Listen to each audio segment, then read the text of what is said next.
बुद्ध की मृत्यु कैसे हुई? सद्गुरु ज्ञान लेख बुद्ध कहानियां बुद्ध की मृत्यु कैसे हुई? गौतम बुद्ध की मृत्यु जहर देने से हुई। उनके खाने में जहर था और इसे खाने के बाद उन्हें इस बात का एहसास हुआ और उन्हें पता चला कि वह इसे नहीं ले सकते। मेज़बान ने पहले बुद्ध को खाना खिलाया और उन्होंने उन सभी भिक्षुओं के लिए भोजन तैयार किया जो उनके साथ थे। तो उन्होंने कहा, आपने मुझे अद्भुत भोजन दिया है, मैंने उसे खाया है, लेकिन मुझे नहीं लगता कि मेरे शिष्य इस भोजन को पचा पाएंगे। मैंने जो खाया है उसके आतिथ्य से आप संतुष्ट होंगे, इसे मेरे लोगों को मत खिलाएं। तो वह नीचे चला गया। वह अभी मरा नहीं था, बल्कि बीमार पड़ा हुआ था।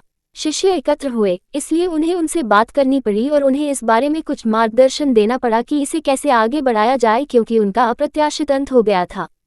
वह कुछ वर्ष और जीवित रहता। वह उठ बैठ नहीं पा रहा था, वह लेटे हुए बोल नहीं सकता था, इसलिए उसने सिर्फ अपना सिर टिकाया और बोला।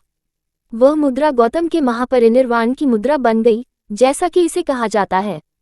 बौद्धों के लिए वह मुद्रा अत्यंत पवित्र हो गई। लेटे हुए बुद्ध की कई छवियां हैं, क्योंकि आखिरी संदेश, बुनियादी दिशा जो उन्होंने दी थी कि यह आंदोलन कैसे चलना चाहिए, वह उस समय था। अनेक बौद्ध ऐसे ही लेटने लगे।